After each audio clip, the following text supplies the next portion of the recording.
The Atlas 6, Nico. It stood out to reason, given Aelif's appearance in his bathroom sink, that the wards had a hole of some kind. Not that magic was so easily simplified to concrete matters of holes or solidity or otherwise, but for all intents and purposes, the wards intended to keep people out of the society must have been faulty on the basis of precisely that they were intended for people. The library's archives, at least, had seen fit to provide Nico with something of a primer on creatures and their respective magics, for which he had required Reina's knowledge of runes and antiquated linguistics to fully grasp. There had been no recent treatises on the subject, owing first to hunting and then to the not dissimilar prospect of academic study that was hardly distinct from captivity. The practice of conservation, where it came to magical species, had become so mistrusted among the creatures themselves that, according to Gideon, most had either disappeared or chosen to align themselves, as his mother had, with fairly dubious magical sources. My father is either dead or hiding, Gideon had explained to Nico once. Not that it matters which, as I don't expect to ever hear from him. I'm quite sure I have siblings all over the world, belonging to any variety of species. Doubtless he acknowledges me none. Gideon had said it in a factual manner at the time, wholly unemotional about the prospect, and Nico hadn't bothered to question him any further. Gideon already had plenty of psychological trauma without adding a father fixation to the mix. So if anything, the absence of Gideon's father was probably a blessing. Nico's single concern was, as always, keeping Gideon's mother out. Once the society's perimeter was secured, he could return his attention to the study of Gideon's remaining fractures without fearing he'd become responsible for a massive security breach. Despite trusting Reina to accurately translate runes for him, as he'd requested, Nico had hoped not to have to explain the reason for his little foray into rare extracurricular study. True to form, Reina required a little explanation. As far as I can tell, magic is magic, she said, hardly looking up from where she scanned the page in the reading room. She sat with her legs curled under herself on the chair, her entire frame defensively enveloping the book as if she feared someone might suddenly snatch it from her hand. Most creatures' genetics are no different from a human's than an ape's, just a matter of evolutionary directions, that's all. Mutations. She glanced up, eyes slightly narrowed. Genetic, you mean? Nico bristled, as the implication that he might have meant aberrations. Of course, he said, perhaps more passionately than necessary. No need to be brutish, she remarked, expressionless.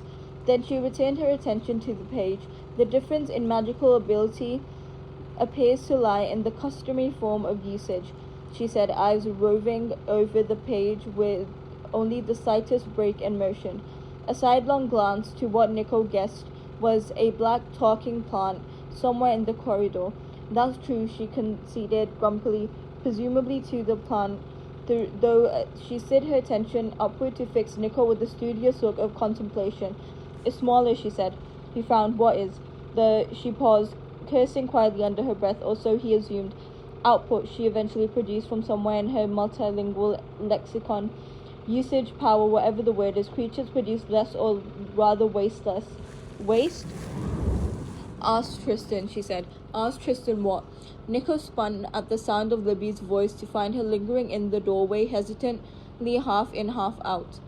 Nothing, he said, Nico. At the same moment, Reina said, how much magic humans produce. Humans, Libby echoed, fitting inside with a flare of interest. As opposed to what? Nothing, Nico repeated more emphatically this time as Reina returned attention to the book, muttering on unblinking creatures. Libby turned to look at Nico, expectant. Creatures, Verona, really? Her brow was arched underneath her massive fringe, which she positively loathed. It was one thing for her to be nosy, and another thing entirely for her to regard him with so much palpable doubt. Just what did she expect of bollocking up this time? I wanted to be certain of something, he supplied evasively, with the tone of blistering impatience he knew she would find repellent. There was always a chance she'd leave if he pestered her enough. Okay, and what does Tristan have to do with it? Evidently, her curiosity had been all too successfully piqued. I haven't the slightest idea, Nico retorted, though much to his dismay, that was enough to make Raina finally remember to explain herself. Tristan can see magic being used, she said from behind her curtain of black hair. How do you know that? Asked Libby, which to Nico's ear sounded unnecessarily accusing, as if she resentfully suspected Raina and Tristan of having some sort of weekly brunch wherein they discussed their private lives and secret wishes. Observation, Raina replied, which Nico could have told Libby was the obvious answer. Raina spoke little and saw much, though what Nico liked most about her was that she considered most of what she viewed to be substantially unimportant and therefore not worth discussion. Unlike Libby, who felt precisely the opposite. Tristan, Raina continued, can see magic in use, as I was explaining, she said, casting a demonstrative glance to Nico to indicate a return to a previous subject. Creatures have a more refined use of their own magic. They channel it better, more efficiently. It's another pause for the lexicon. Thinner, narrow, spun like thread, not like another pause, fumes.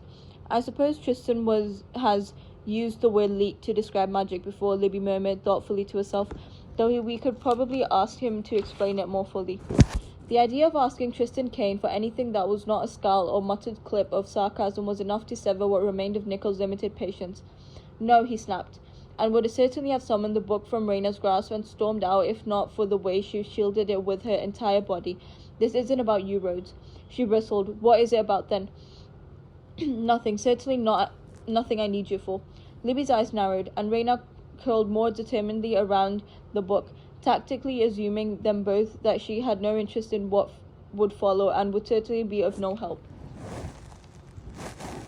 Nico, who had fought often enough with Libby Rhodes to know when a larger explosion was impending, abandoned the matter of the book and spun to take the stairs, irritated. He had done well enough for himself without a library's help before. He would simply cede to the matter of the wards without further discussion. Or not. Behind him, Libby's unshakable footsteps were dogged and crisp.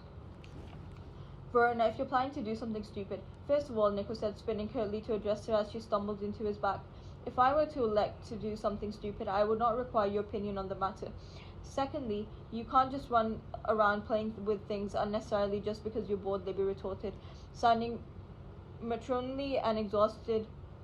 And if she were his mother or his keeper, which she resolutely was not, what if you were needed for something? For what?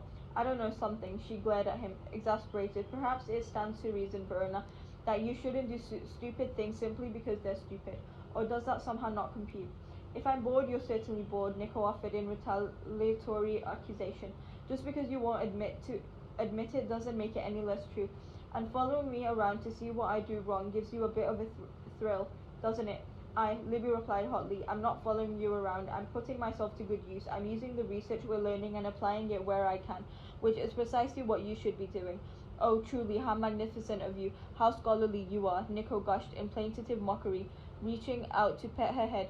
That's a good girl, Rhodes. She swatted his hand away, the air around them crackling with the spark of her intemperance. Just tell me what you're up to, Verona. We could go about it faster if you just asked me for. For what? For help? She fell silent. Would you ask me for help, Rhodes? Nico counted, aware how thinly skeptical his voice sounded. We aren't different people now just because we've come to a single agreement. Or have you forgotten we're still competing?